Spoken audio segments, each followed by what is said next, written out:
Good evening. Tonight, this is the Board of Selectmen and Licensing Commissioners agenda for our Select Board meeting on Monday, November 20th, November 2nd, 2020. And this is a virtual session.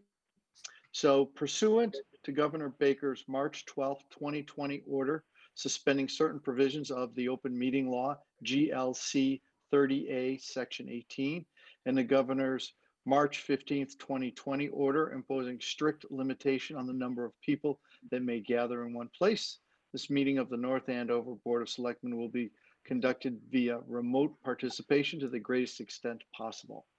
Specific information and the general guidelines for remote participation by the members of the public and or parties with a right and or requirement to attend this meeting can be found on the town's website at www.northandoverma.gov. For this meeting, members of the public who wish to watch the meeting may do so on their televisions by tuning to Comcast Channel 8 or Verizon Channel 26 or online at www.northandovercam.org. No in-person attendance of members of the public will be permitted, but every effort will be made to ensure the public can adequately access the proceedings in real time via technological means. In the event that we are unable to do so, despite best efforts, we will post on the Town of North Andover website an audio or video recording, transcript, or other comprehensive record of the proceedings as soon as possible after the meeting. So I'd like to call to order this meeting, and we'll start with a roll call for attendees. Laura Bates here. Hi. Phil DiCollegiero here. Hi. Rosemary Smedili here. Richard Valancourt here. And Chris Nobley here. Okay, our first order is public comment. And again, now that we're back in this format, comments may be submitted at www.northandoverma.gov/SB public comments. And with that, I think we've got one public comment that's been submitted. Is that correct, Town Manager Rodriguez? Yes, Mr. Chair, we have one comment, and that person does want us to call her. I will read the comments and then I can call her. So this is Jennifer Goldman, Gerard Place. Dear Selectmen, you state that your priorities include continued collaboration with the school department to determine capital and fiscal needs for the district. As we quickly approach our May 2021 town meeting, we need to proactively and openly discuss if we need a debt exclusion or tax override to fund our schools to reduce class sizes, attract qualified staff, expand and renovate buildings, and modernize learning experience. Thus, I and many North Andover residents want to know how often you are collaborating on the capital and fiscal needs, who is attending the meetings, will decisions and progress be publicly shared, and if Dr. Gilligan has provided a comprehensive 5-year operating and capital improvement plan that includes all needs and wants. Now I'm going to call Ms. Goldman. So please hold. Okay. Yep.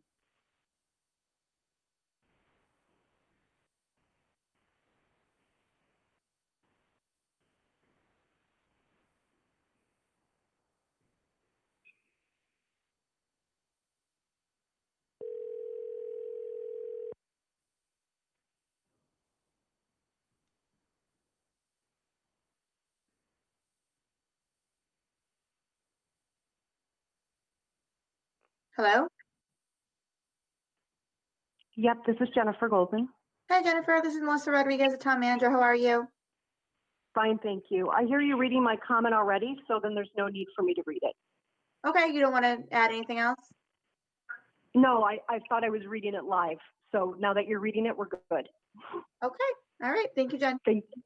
All right, bye. Okay, and that's the only comment, Mr. Chair. All right, thank you. Well, appreciate the comment.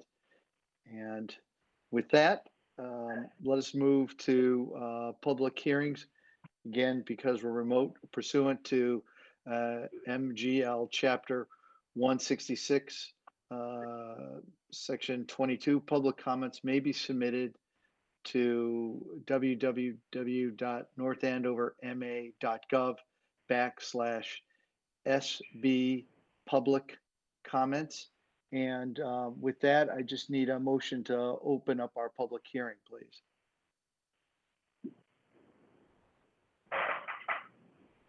Mr. Chair, I move we open a public hearing to hear comments on a petition by National Grid to construct an underground conduit on High Street.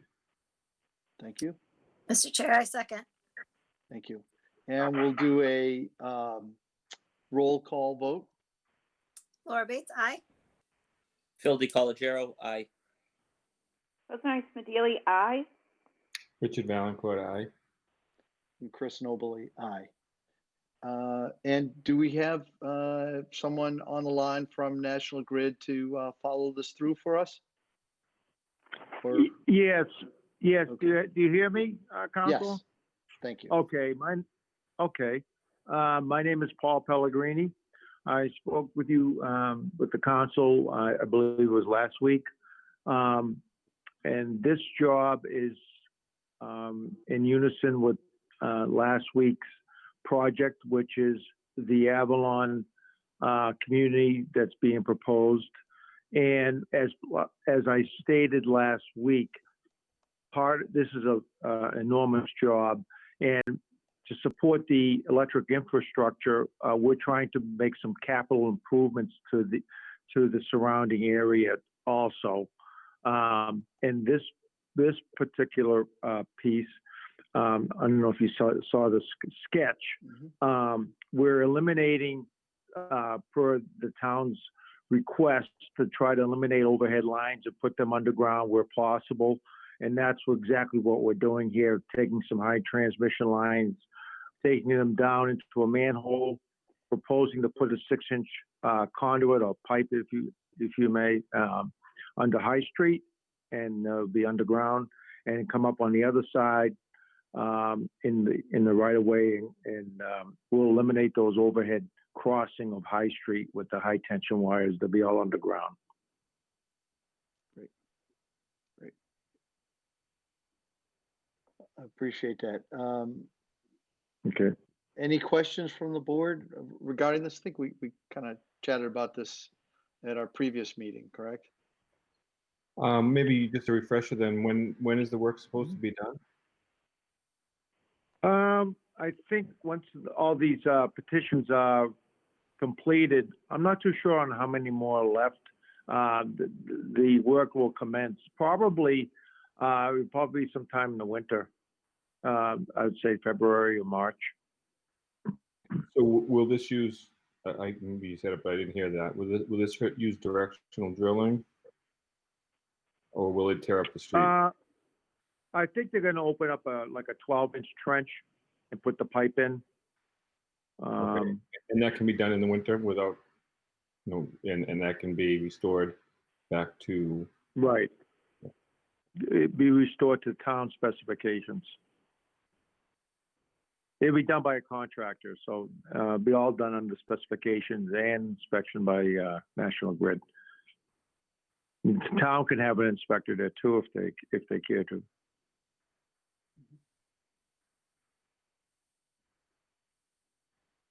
Okay, I don't have any other questions. Any other? I would prefer to see directional drilling and not tear up the street. Is that not an option? No, we can look into that. I'd be glad to. Would that be the only option? It's a preference for me, I think, not to open the street up in any way during the winter. Okay.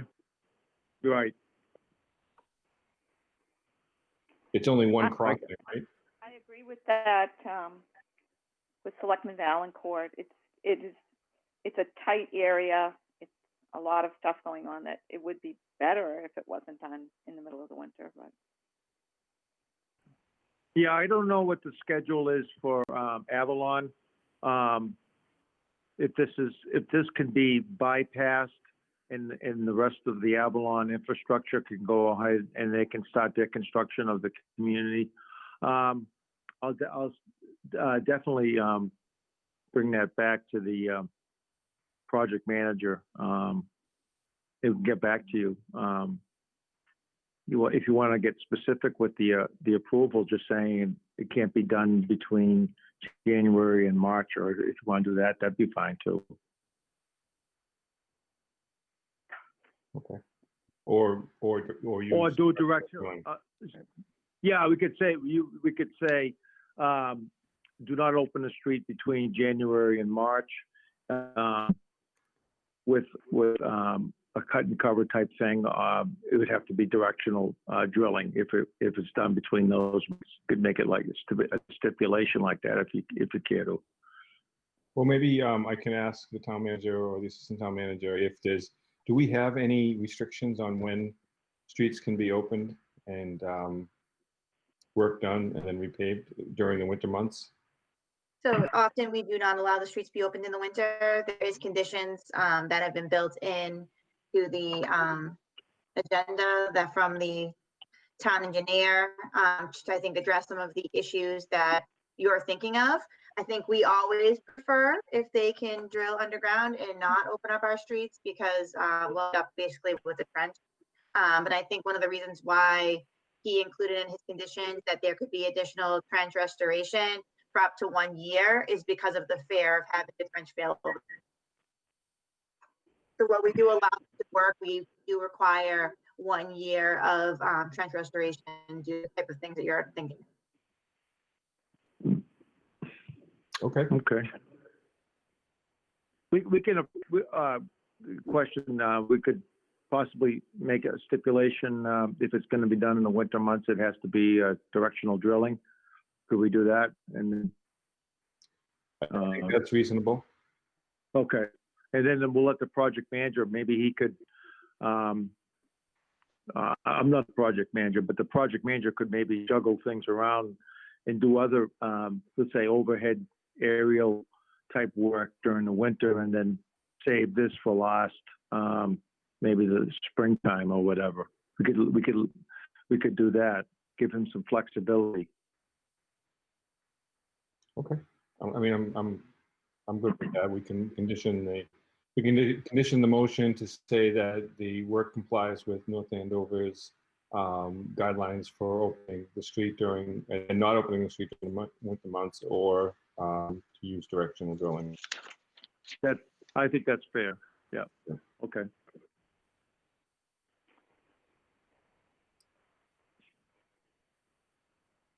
Any other comments from the board?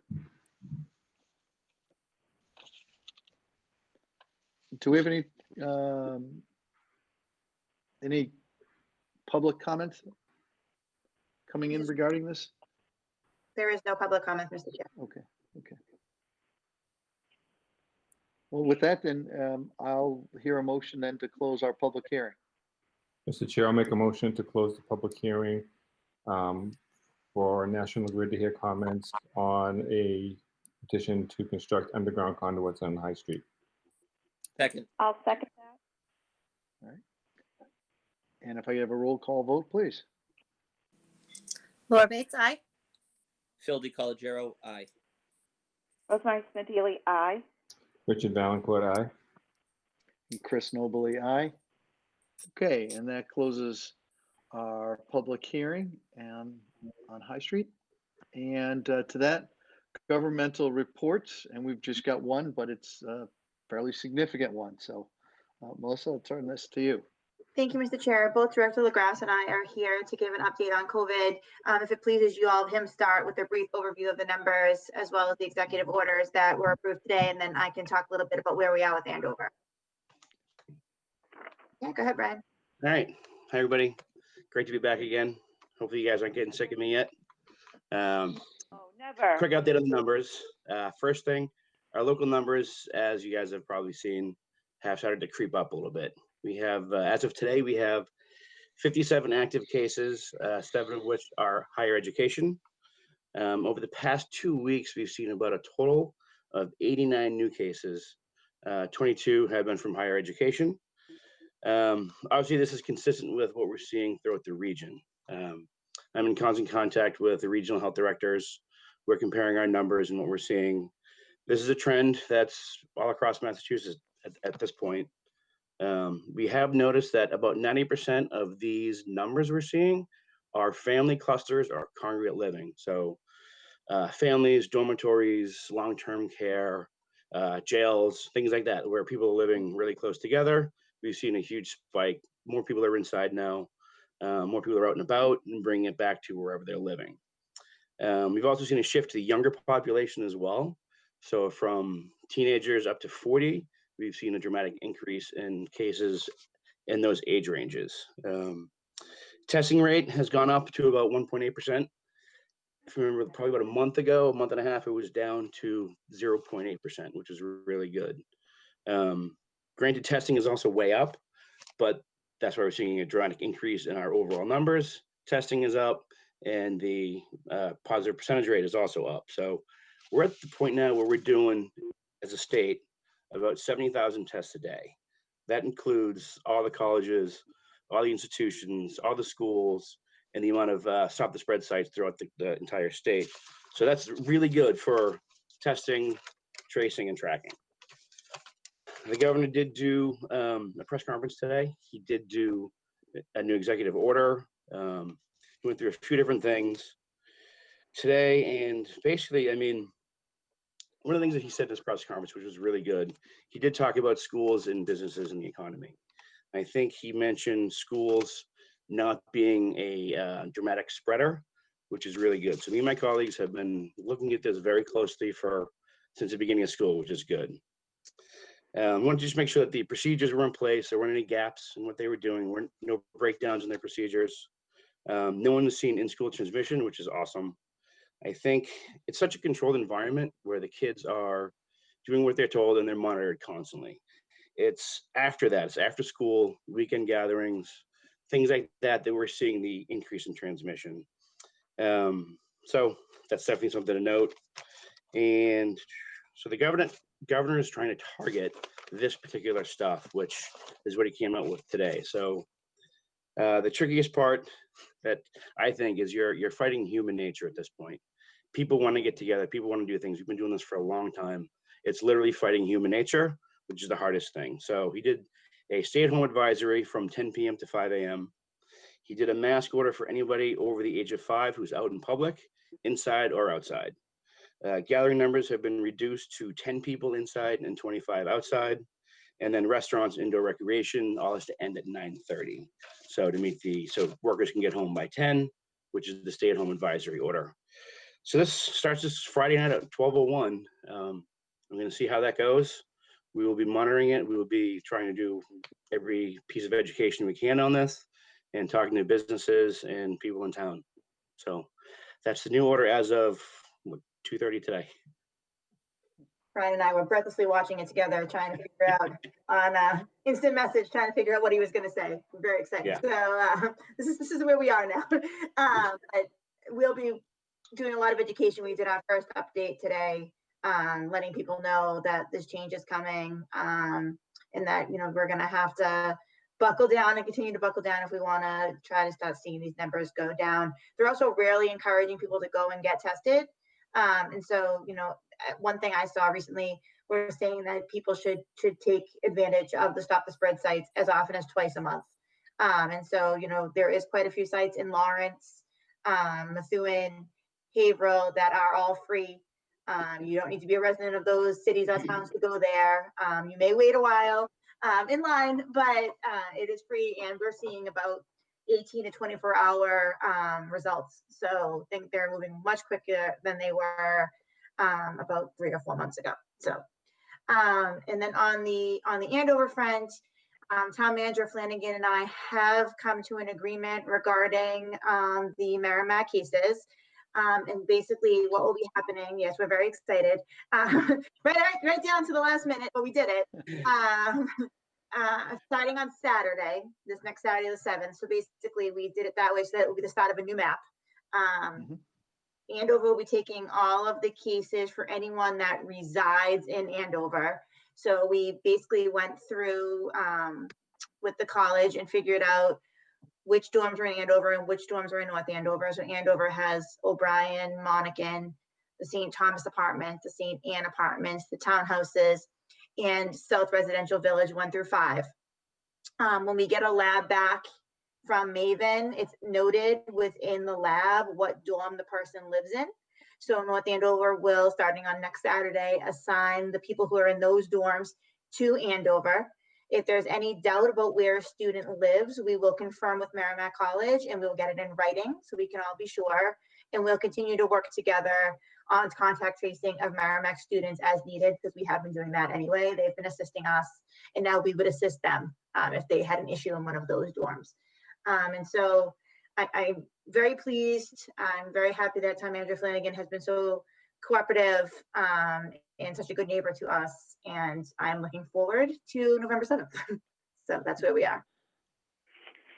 Madam Town Manager, this is Rosemary. I'm absolutely delighted to hear that both towns have worked so well together on this issue. It was a bit of a struggle getting everything sorted out, but that's 2020 and COVID.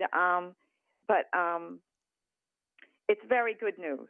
It's very good news for our town and for our relationship that we've had with the town of Andover for since 1646. Other than the breakup of the two towns, other than that, everything has been going great. So great thanks to Andrew Flanagan and yourself for putting this together and doing the right thing. So thank you very much for your hard work on this. Thank you.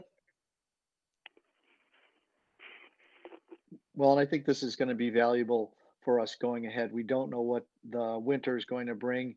I think having this level of cooperation and really the opportunity to kind of pool our resources and experience with this, I think, we're stronger as communities supporting one another. So again, very appreciative, just all the way around. This is the right step.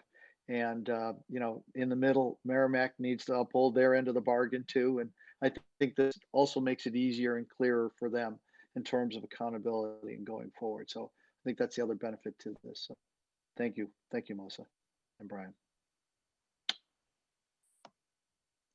Any other COVID updates, or that'll do us for now? That's it for now. All right.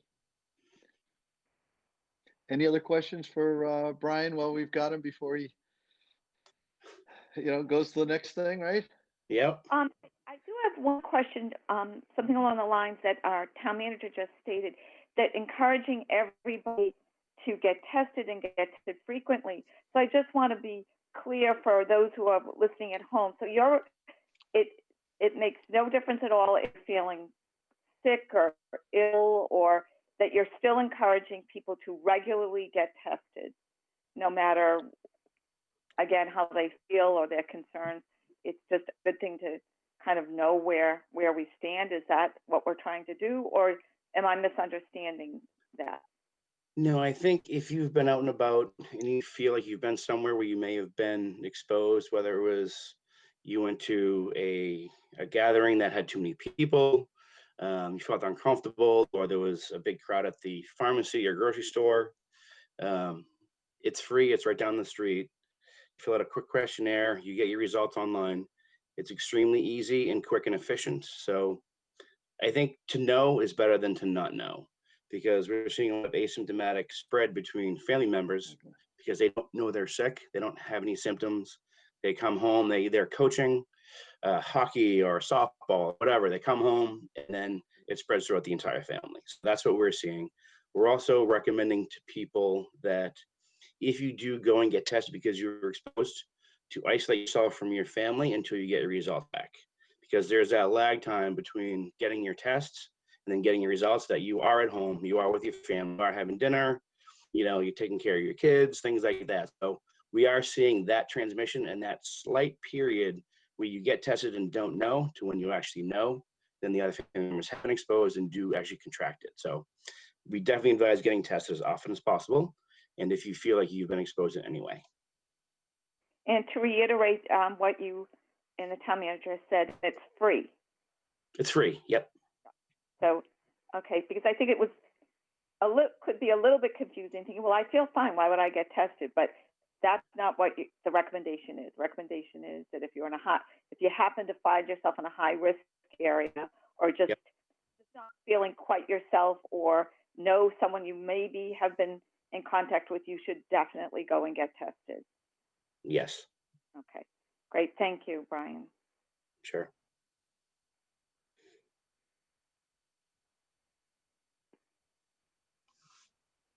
Brian, we'll give you back the rest of your evening for the, as they say, but again, thank you very, very problem. much. All I'll right, see you guys soon. Thank you. take care. Thank you. Stay All healthy. right, bye. Thanks, Brian. Okay. Um, Mr. Chair, yes, ma'am. I believe we have someone from from the new restaurant for licensing on the line, and I know that Mr. Ackley's not here yet, so it may make sense if you don't mind to take it out of order. That would be our pleasure to do that. That would, we'd have to move into licensing, so I would just need a motion to move into licensing, please. Mr. Chairman, I'd motion that we move into licensing. Thank you, Phil. I second that. Thank you, Laura. And if we could just do a quick roll call vote. Laura Bates, aye. Phil DeColigiero, aye. Rosemary Smith-Ely, aye. Rich Valencourt, aye. And Chris Nobley, aye. Okay, we are now in licensing, and so is it Mr. Corey that is on the line? Is that what you? Yes, ma'am. Okay. Well, congratulations on your Thank you very exciting new endeavor. Do you like to start at the beginning and just sort of tell us a little bit about your business? And this is your time to get a little bit of free advertisement for those who tune in. So we would certainly encourage you to tell us about your business and where it is located and what you'll be having on the menu and so forth and so on, and when you plan to open. So with that, go ahead, Mr. Corey. Am I pronouncing your name correctly? Perfectly. Thank you very much. Okay. I just want to start by thanking everybody in City Hall. Everybody was very helpful. And as the business is going to be a second location for us, we have a location in Boston in the financial district. And this is our second location. It's going to be at 550 Turnpike Street, next door to the Starbucks. The business is going to be quick serve Lebanese restaurant. And to kind of to make it how it's going to be, it's like they call us the Lebanese Chipotle. So basically you can go at the beginning of the line, you can see all the food. We have suggestion, or you can make your own, from salads to sandwiches to plates, dinners. The plan is to be open by the end of the month if possible. And we're going to have also deliveries. And, everybody think about deliveries to be pizza and Chinese food. How about healthy food? Our food is very healthy. It's a Mediterranean diet. And we have plenty of salads and greens and very balanced meals. And the name is going to be Pita Time. Yes, I love the name. And for those at home, it's spelt like the herb time, not like Time. So it's a very cute name. And it sounds great. Do you want to share with us if you know them? I don't know that I've ever asked this before, but like what are the price points on your type of food, the sandwiches and salads? What would you say that they would be lower price points, more moderate, or probably not high end because you're not doing a liquor license, so I would imagine that's not part of it. But just to kind of give people an idea of what you have to offer. Yes, sure. The price point is going to be very affordable. Our sandwiches are going to be $8.99. Our salads starts at $6.99. Plus, if you want to add protein or avocado or any of the premium item, that will go up depending on but you can get, for example, like a chicken kebab salad for approximately $10.61. That's including tax. So it's pretty affordable. And our plates, which is the dinner, it comes with 3 sides. You can pick, for example, like hummus, salad, and rice or potato to go with it, and chicken or beef, and it starts around $10.99, and falafel will be like $9.99. It all sounds very good. Sounds great. Like you said, it's great, healthy food, the Mediterranean diet. And we see on here you do have your hours listed, and you're hoping to be all ready to open by the end of the month. So all sounds good. Sure, and we do offer corporate catering, and that's what we specialized with in Boston. So it's going to be, for like the offices and and North Andover and Andover, we're going to have also deliveries. Very good. And I see in the packet that you've got some architectural drawings and so forth and so on. Does the board members have any questions or comments that they'd like? Yeah, so Madam Chair, I have one, and Mr. Corey, welcome, and we're really looking forward to the restaurant, and it sounds like a wonderful establishment. My only question and concern is the name, because we do have a restaurant right up the street named Time, Thyme, and I actually have very personal experience with having a business come into a town with the exact same name, and it caused, and although this isn't the exact same name, it did cause a lot of problems and confusion. So I wonder if you had an opportunity to talk to the other restaurant that's called Time, and maybe if you've had any, if you have any mitigation plans on a name that's similar, especially if, if people refer to your place as Time as well. I mean, we do have, and it's literally right up the street from you, and it's called Time. Yes, sir. I understand that, and I have not talked to them yet, but if you'd like me to, I will. We are not called Time, we are Pita Time, and we have a trademark in the whole United States for that logo and for the name. So we, I think you're absolutely, but Time is the herb, and anybody can name that Time. It's just, we are Pita Time, and that's how we got the trademark.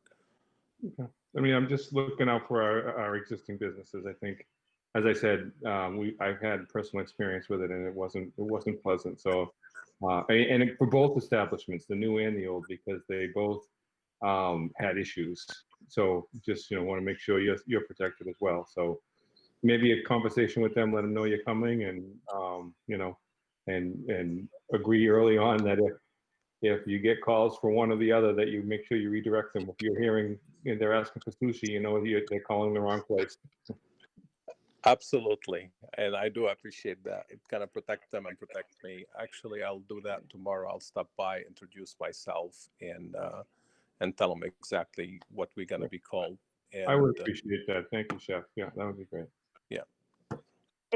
What might help is even when you answer the phone on a telephone order, is to say something like Pita Time, Lebanese cuisine, or Mediterranean cuisine. That would kind of stop most people if they were looking for something of a different nature. That's very good idea, and that's how we answer the phone usually. Is thanking everybody for calling Pita Time, the Lebanese cuisine.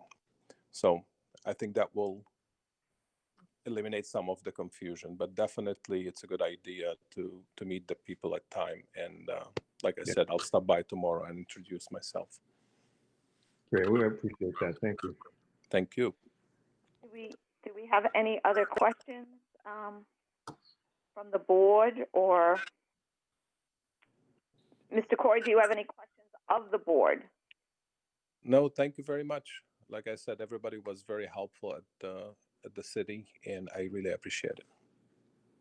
One comment I'll make, Mr. Corey, we do have a very active merchants association in town, NorthAndoverMerchants.com. You may want to reach out and introduce yourselves to them as well.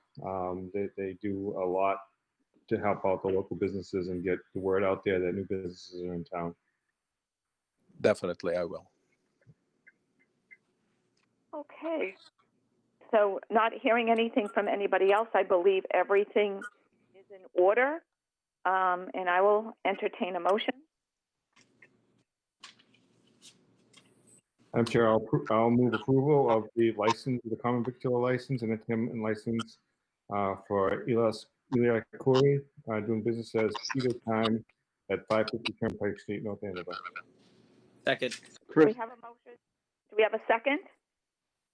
Second. I'm not sure. Was that Phil or Chris? Phil. Okay.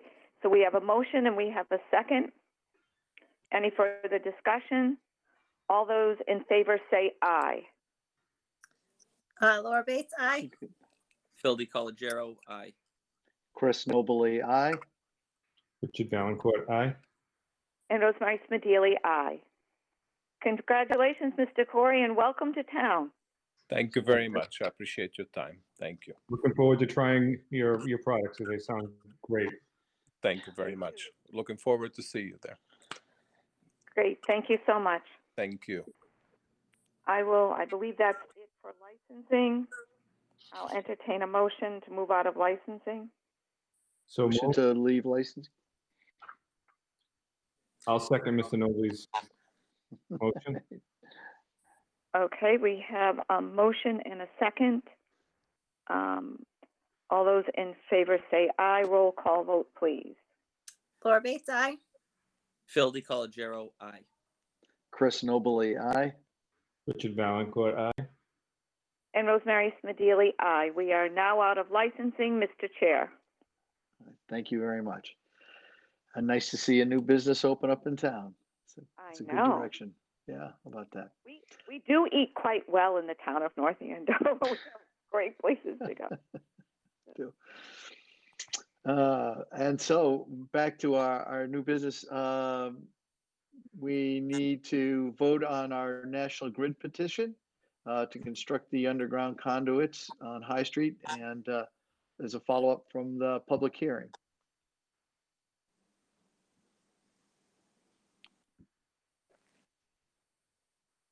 Do I have any I'll move comments? approval of the poll petition presented by National Grid with the conditions that they adhere to the guidelines posted by North Andover for doing paving and street openings during the winter, or use directional drilling to get the lines through the street.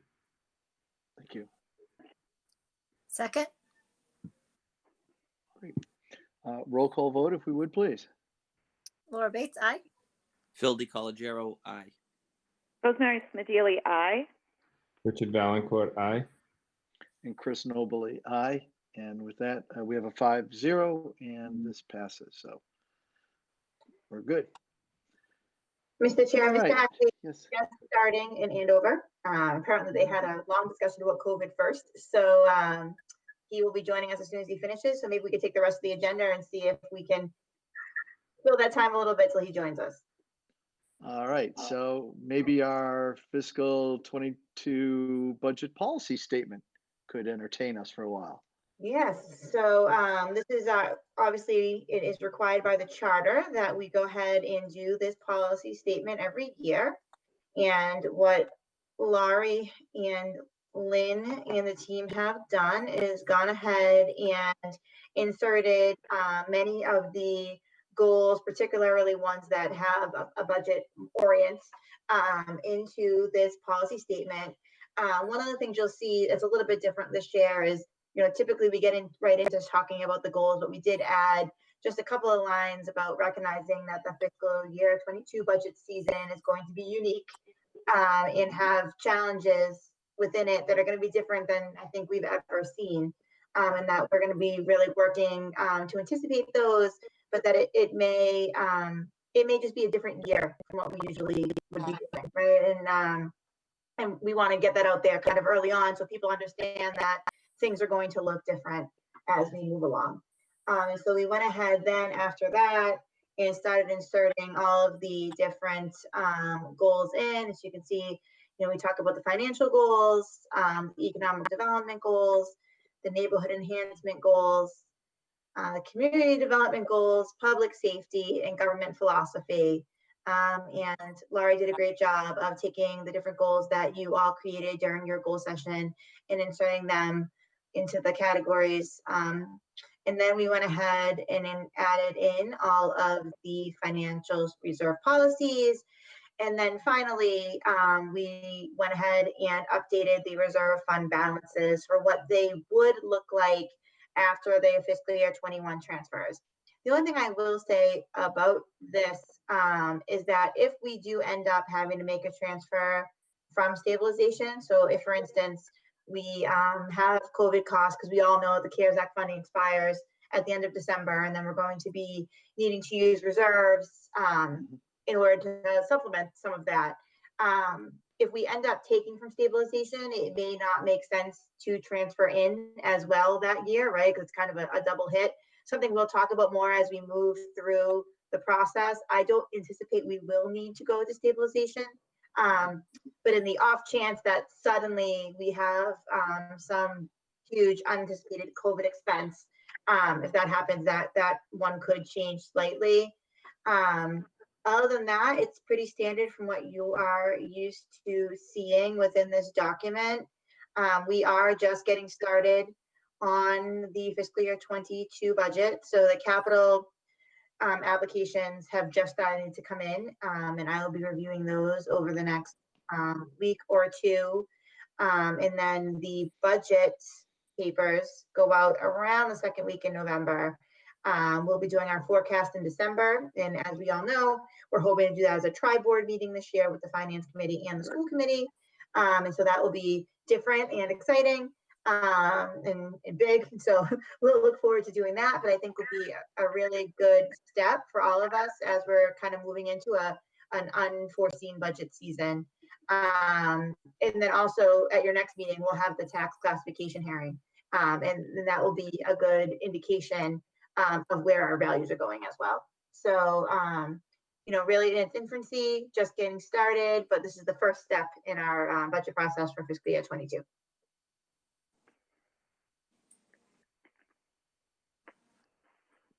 Comments from the board?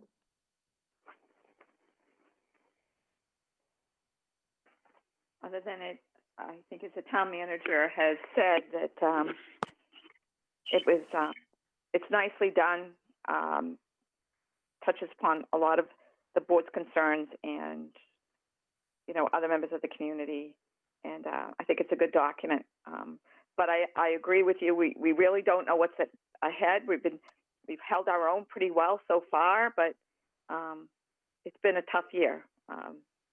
After having a tough year the previous year, so it's been challenging, but it's a good document. And I think, thank goodness for our strong financial planning that we've had for the last several years, that I think has certainly helped us weather through a lot of this. So, thank you for everyone who put this together, as you said, Madam Town Manager. It's a good-looking document. So.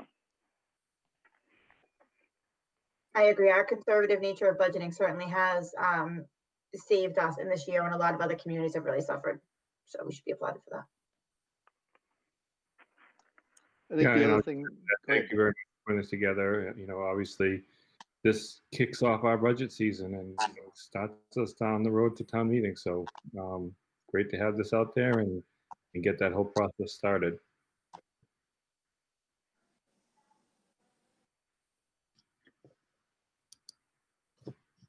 That's it. You guys hear me? Yep. I'm quiet all of a sudden. I would just kind of pull this together and say that you know, the opportunity to do planning early, to use the collaboration among the three boards is so critical now, not just because of looking at the 22 budget, but also the facilities master plan. You know, we need to get that discussion going. It all fits into this. And, you know, I think to Jennifer Goldman's comment earlier, you know, when you start, you almost can't start too early. And that's where I'm really appreciative of the school committee and the finance committee ready and eager to get together and look at this and work collaboratively and transparently. As you know, we have to make some evaluations about where our revenues may or may not be coming from, what the real priorities are. But having this as our starting point is really tremendous. And so I think that really gives us a boost to start this process. So with that, we're off and rolling, and again, targeting, I believe, our December 14th meeting to do the tri-board component of this.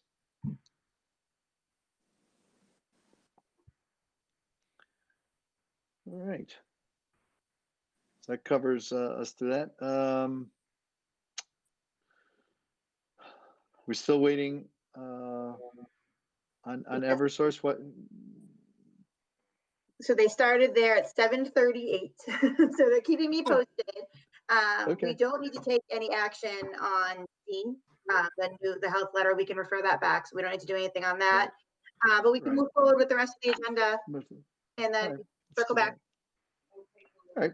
So simple housekeeping, approval of our meeting, of our minutes for our open session of October. Oh, Mr. Chair, I'm sorry. I'm sorry to interrupt. I don't know if you voted to accept the budget policy statement. I didn't hear that. Oh, you're right. You didn't hear Well, because we thank didn't Laurie. do it. She's on it. Thank you, Laurie, keeping us on tune. If are there any other comments? Otherwise, we'll hear a motion to accept the FY22 budget policy statement. Chair, I'll move that we accept the FY22 budget policy statement as presented. Thank you. Mr. Chair, I second. Thank you. And have our roll call of all, if we could. Laura Bates, aye. Phil DiColigiero, aye. Rosemary Smedili, aye. Richard Valencourt, aye. And Chris Nobley, aye. So this passes 5-0, and we've got our FY22 budget policy statement out. And we hope people take a look at it and give us comments, give us feedback, because that's how it gets shaped. Okay, let's move to the approval of our minutes for the open session of October 26, 2020. Everyone had a chance to review them?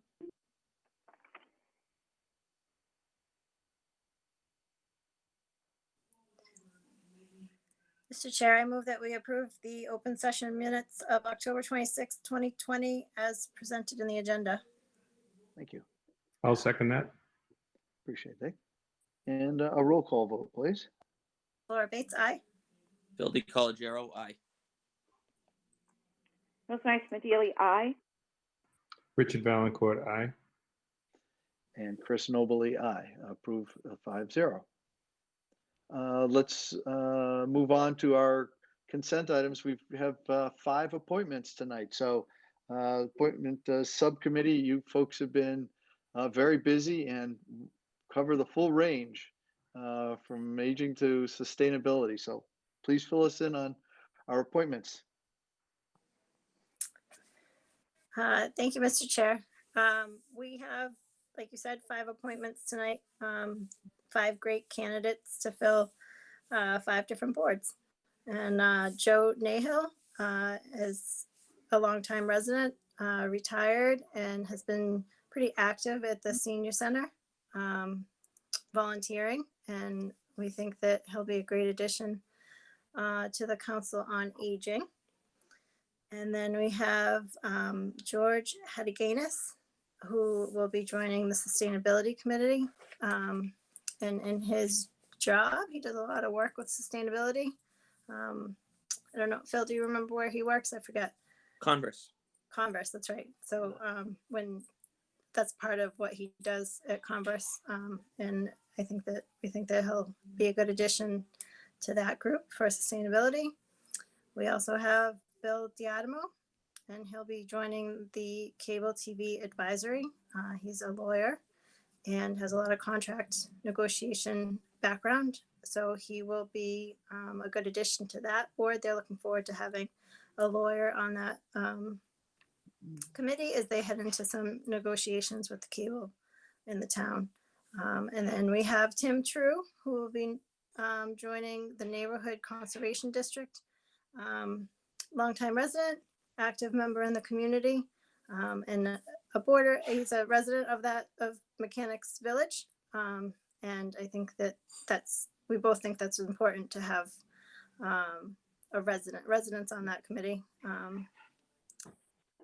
And then we have Thomas Duggan, who again is a longtime resident and active member in the community and will be a great addition to the festival committee. Wonderful. Wonderful. Well, we're happy to have them all aboard.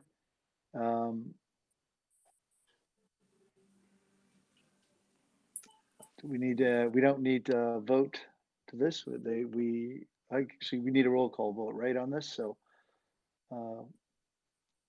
I'll hear a motion to accept all these nominations, please. Mr. Chairman, I motion that we approve the appointments of the 5 individuals as listed on the agenda for the committees as named. Thank you. So I'd like to suggest well, I guess we need a second on that, right? Mr. Chair, I second. Thank you. So I'd was like there to suggest something you had? an amendment to the motion is that we include the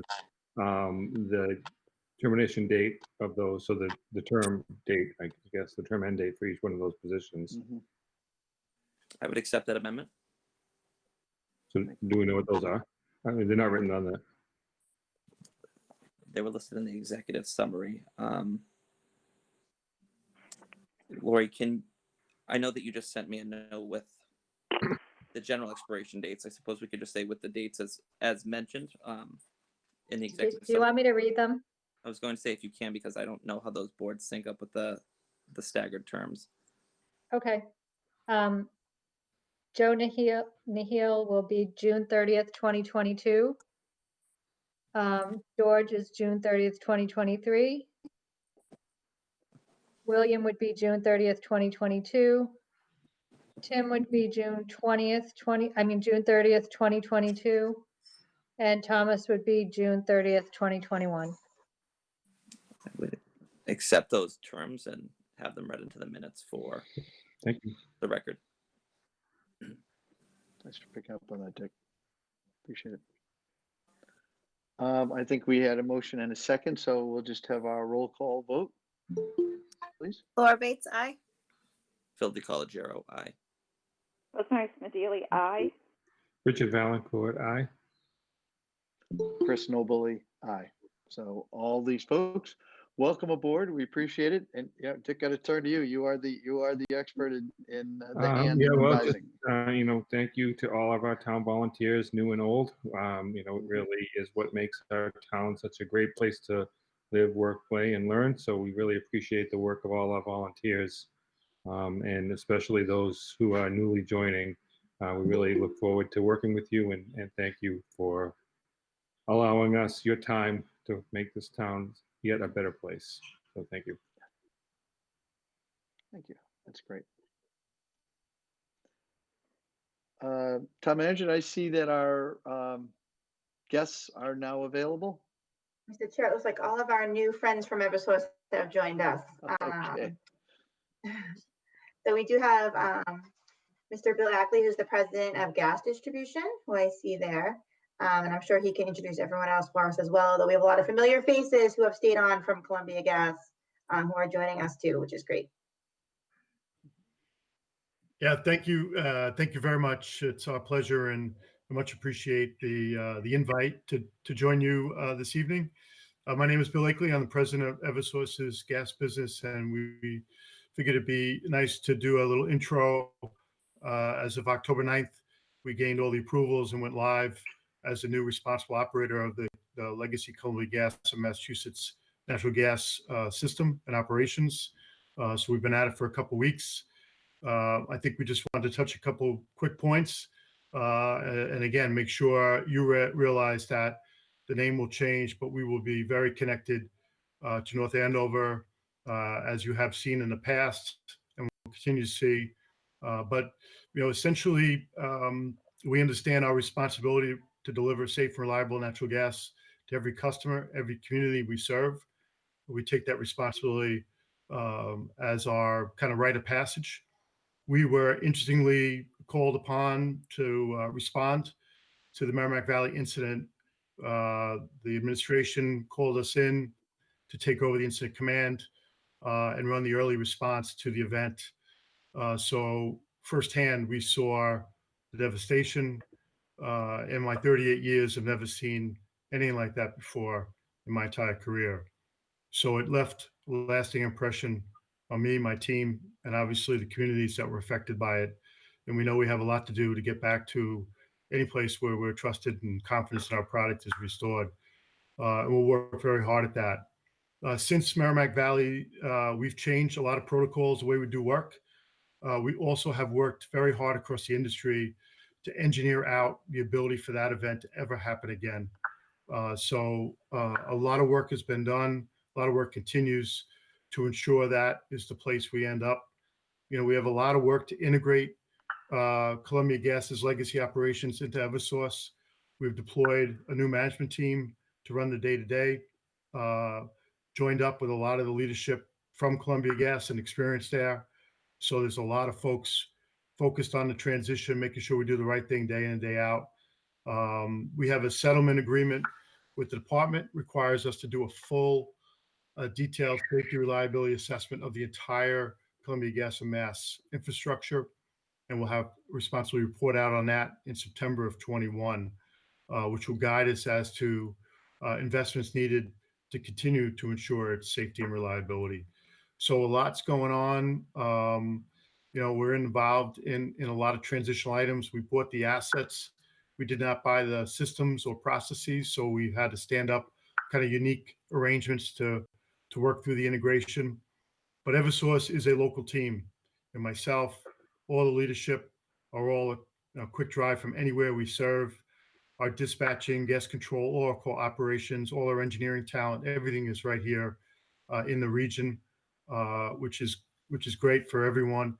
And our ERP, our new emergency response plan, was filed, which leverages the broader capabilities of Eversource in this region to respond to any emergency should it happen, tapping across not only our gas business in 2 states, our electric business in 3 states, as well as our water business, and tap those collective resources anytime needed to respond to any event, whether it's gas, electric, on our system. I figured I'd open up, Melissa, time for any questions folks have. I know there's a lot of change going on, a lot going on in our industry, and obviously want to be responsive to any questions folks have. Well, I'd like to at least thank you for stepping forward and being willing to have this discussion and be engaged and transparent going forward. I must say I had a little bit of a smile when I saw your trucks pull up on my street a little while back, and I think that's generally the feeling right now in the community, and we'd like to see that stay. There's a lot of growth and a lot of changes that are going in our community, and knowing there's a reliable utility partner willing to work through and communicate with us, is all important, because we see how it can disrupt our lives. But I think you also see how we're willing to do what it takes also to bring it back. So we appreciate this. Well, thank you very much. Very much appreciated. And Kelly, you want to? Thank you for coming in tonight and talking to us and giving us that very well thought out introduction. Did you want to take a minute to introduce your other team members that are on the call with you? I was just going to go around the horn. Kelly, I guess you may be the most familiar face yourself and Seth, maybe introduce the team that's here on the call joining us. I'll go ahead and introduce Bill. Thank you. And yeah, I'm in my year and a half with previously with Columbia Gas, based in North Andover. Got to know several members of the North Andover staff, and Melissa, I think we could say, and we've developed a really good working relationship, as I have with the DPW staff and fire department. So look forward to continuing that. I will be in my role as community relations specialist, reporting to John Hoey, who on my screen is directly below you, Melissa. And so John and I will be your points of contact. We're available anytime Again, I'll be your primary point of contact. So any questions, any issues, feel free to reach out to me immediately, and we'll handle it as best we can and take it to the right places. So there's John, and John, if you want to say anything, and then we'll have Seth Kruger speak real briefly as well. Thanks, Kelly. I appreciate it, and thank you, Bill, and everybody. Hello to everybody. I've had the pleasure of meeting Melissa and Dee from from the town, and I think that from a community relations perspective, Eversource, our model is 24/7 availability, and any issues that come up in the town. Kelly would be a primary point of contact, but as you know from the conversations that we've had, Melissa, and I'm available as well. And I think being available, being responsive, providing good information, those are the things that lead to good relationships in the community, all the communities that we serve, from Western Mass to the tip of the Cape and across all 3 states. So we really look forward to working with all of you, and I'm really excited about it. So it's great to meet everybody virtually, and I look forward to the time that we can meet face to face. So hopefully that's not too far away. So thank you. And I think Kelly, Seth's on the line too, so maybe throw it to Seth. Yep, good evening. I'll be quick. I think I know a lot of you familiar faces that I've been able to work with the past couple of years here, but now as an Eversource employee, so excited about it, the leadership and the engagement with the team here, specific for the Merrimack Valley area, has been very supportive down and getting down with the frontline workers, really getting involved with the questions, concerns, and really concerned about some of the customer relations and the commitments we've made with the municipalities to make sure what we've done here in the past couple of years doesn't go by the wayside, because there's been a lot of important things that we've worked through. Not that we've been forced to, but we've had a lot of difficult situations and scenarios the past couple of years, and a lot of good has come out of that. So Bill's been very involved to make sure that we don't lose sight of those, continue our relationships with the first responders, the fire chiefs, Melissa and her team at the town, continue that line of transparency between EGMA and the town of North Andover. So I'll be in a new position, but still supporting up in the Merrimack Valley and across the state, and look forward to continuing what we've built the past couple of years, and just looking forward to it. Thanks.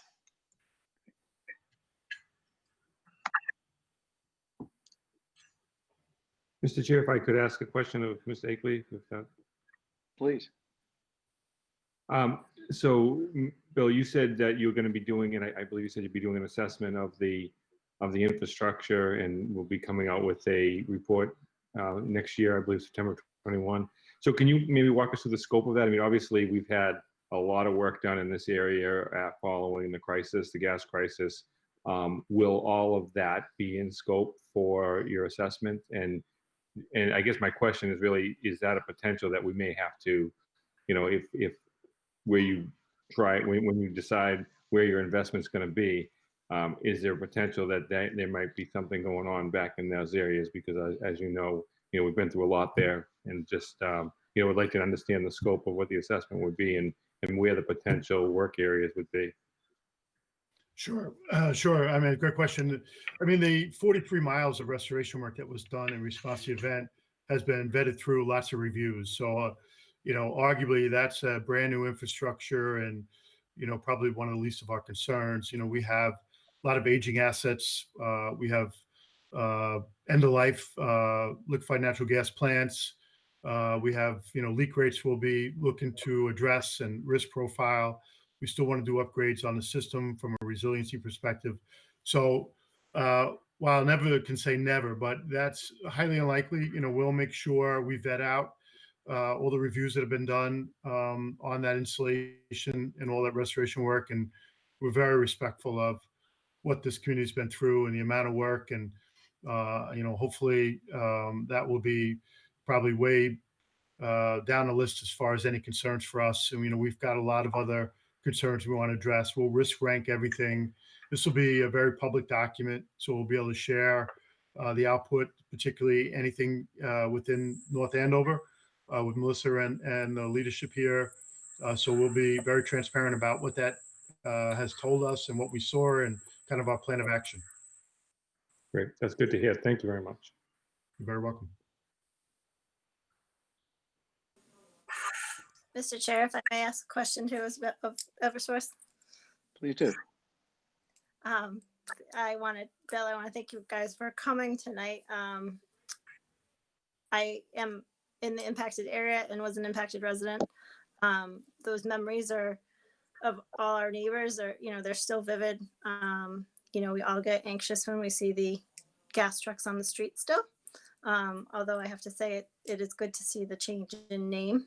And we are very aware that you guys took charge of the situation and handled it when Columbia couldn't. And I guess my biggest questions to you, I heard you say that you upgraded your emergency management plan. How do you differ from Columbia Gas and how you keep your infrastructure updated? I mean, there are lines that were 100 years old that were part of the problem. So how would you guys say that you differ in that manner? Well, two parts to that. So from an incident response perspective, I think we gained the benefit of being a dual gas and electric company. So our electric business with storms and restoration efforts, puts us through the rigor of an incident command structure, a lot of tests, a lot of exercises, keeps us very fresh. So, from that regard, we have a broader, bigger depth there and a lot more experience deploying and exercising it. From a system perspective, that's what this review will tell us. You have old infrastructure, particularly here in the Northeast. We have to understand its performance. We got to risk rank what's needed. It may require us to do certain things more frequently, like some of our surveys and patrols as we invest to mitigate concerns and risks. So there's a lot that'll go into that to try to provide some comfort around how we're managing effectively this infrastructure. We're kind of 3 weeks in and starting to gather a lot of information. We just kicked off the assessment, this full assessment review, and very anxious to get through that body of work so we can understand how it performs and where we need to focus our attention. Everything will be risk-based, and whether it's addressing existing issues or making the right investments, that is what we're looking to vet out so we can pave a path, not only today, doing proactive things to mitigate risk, but ultimately make the right investments so, the system will perform extremely well, stay reliable, stay safe. That's our mission. Thank you. I appreciate that. I mean, I think that your response travels far with the residents, and you're responding to concerns, and being here tonight is really a great thing, and we appreciate that. So welcome, and we look forward to working with you. Thank you. Thank you. Thank you very much.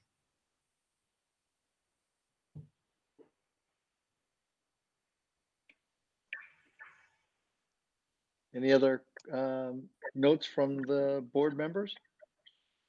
For Mr. Eckley?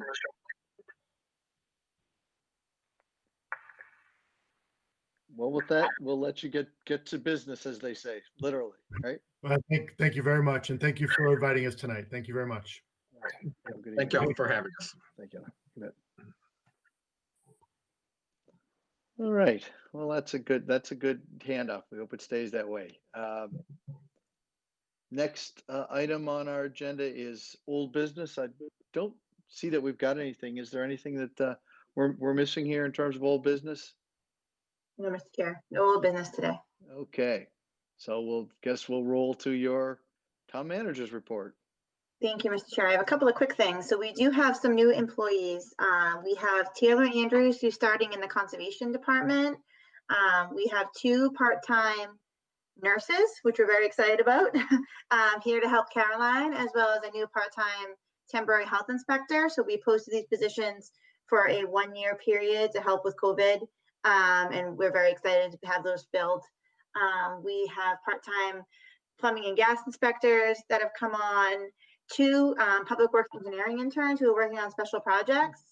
And additionally, we have 4 promotions in the fire department to lieutenant. So congratulations to Lieutenant Crosby, Lieutenant Davis, Lieutenant McCarthy, and Lieutenant Pass, who all were promoted to lieutenant this week.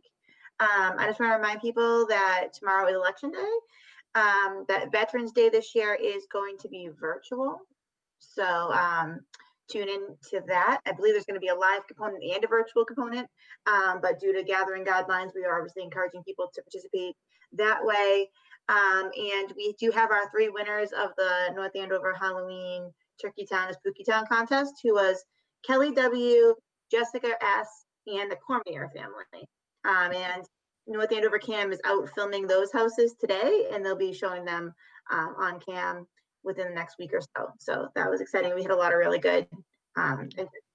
And that's all I have. That's great. Madam Town Manager, quick question, if I could.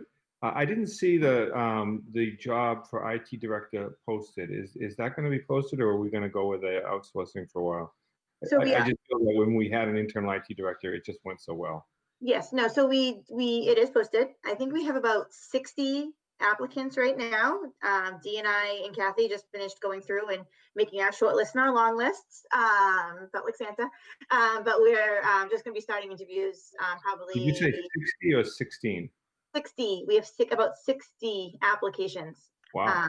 Really impressive pool, I have to say. So we were, yeah, you can see Dee nodding excitedly. We were both thrilled by the quality of the applications that we've received. So we're really excited about that. For the time being, we do have a consultant in place, which is through E+.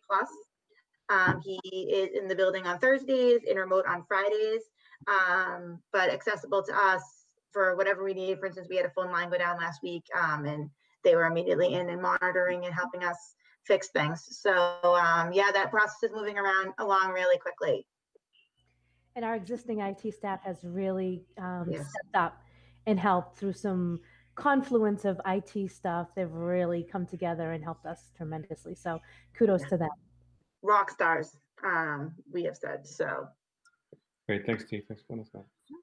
oh, and one more thing. I know Dick, Selectman Valancourt had asked about the paving. So we are finishing up the sidewalks and road work over the next few weeks in the East Water Street neighborhood. We hope to have that final road paving for contract 1 completed by Thanksgiving, weather permitting always. And we're working with a consultant on the design of contract 2. And there'll be some public meetings over the winter about those. We've been working a lot on having to deal with paving versus concrete sidewalks, alternatives to granite curbings that people are interested in. So we'll be sure to have a lot of public input as we move through that process. That's it. Madam Town Manager, would you like to comment at this time about our typical holiday events, meaning the parade and the tree lighting? Yeah, I haven't talked to our festival committee yet, but I anticipate, unfortunately, based on the gathering guidelines and where the numbers are, that most of our events will not be moving forward. I know that speaking with Irene this week over in the senior center, we won't be having our Thanksgiving event. I would say we will not be having our Christmas volunteer event. You know, we are brainstorming ways to have more virtual type fun like we did with the Halloween contest to try to build community spirit. But at this time, any type of gathering of that nature would really be frowned upon. I happened to speak with Jeff Coco of the festival committee, and he concurs with what you're stating, that it's just people will just be too close together.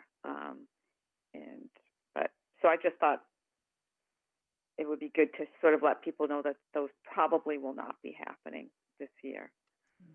It's unfortunate, but we certainly will try to flex and find ways. You know, like the library is doing a leaf contest right now. We'll try to find ways to build community in ways that are safe.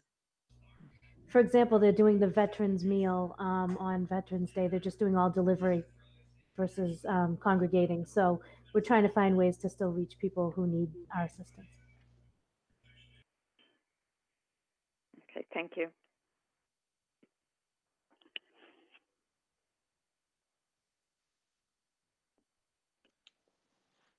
Well, while we're at it, why don't we just go around the horn for select board comments? Mr. Chair, if I could just make one Please. comment. I do notice on the new business, and I don't know if I dozed off, but did we do item D, vote on letter to health department? That really became unnecessary with sort of the arrangement that Melissa was able to put together with Andrew Flanagan. So we've sort of covered that. Yeah. Gotcha. Okay. No problem.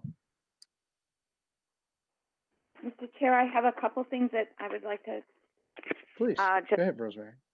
Okay, first of all, with all the concerns that we have with COVID, I have to say that trick or treat in the town of North Andover went off so great. The families that were out, and they seem to be having such a great time. But more importantly, people really followed the COVID recommendations. You know, people would wait at the end of a walkway before they would come down. From what I could see is that people, you know, properly put the treats out so that you didn't have kids with their hands in a bucket and so forth and so on. And it was, you know, it was really a fun night. And the children were so well behaved.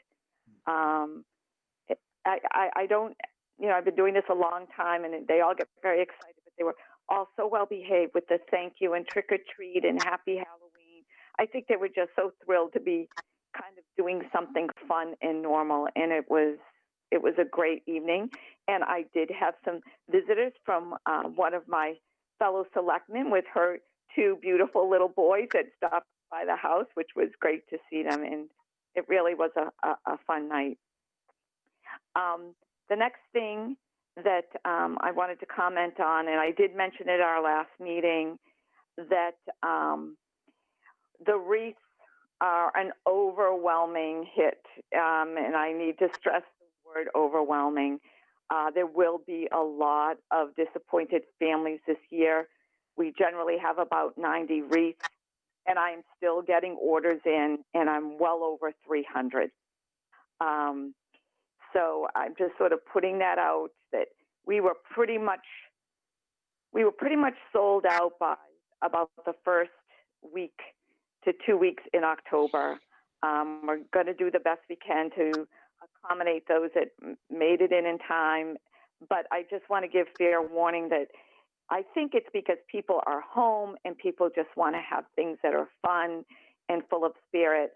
But unfortunately, we need to stick to the original number because of staffing with DPW and all the other things going on in town. But just to sort of let people know that I will be in contact with them or people that are helping me on the committee to let them know if their application made it in time. But it's a great success, but a little bit more than, unfortunately, what we can handle. So my apologies to those who didn't get it, but we certainly thank you for your interest and offer of participation.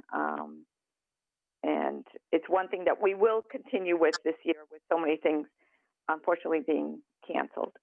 The last thing that I have is that I did get a note from the director of our senior center, Irene O'Brien, that we have a great lady in our midst. Leah was nominated as part of, give me a moment so I find my paper here. Hold on, please. I can't find it. 1 second.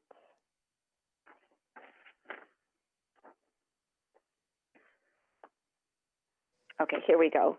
The Massachusetts, she was nominated for to be part of a group, the Massachusetts Latinx Trailblazer and Trendsetter Group by Representative Trom, and it's really quite an honor, and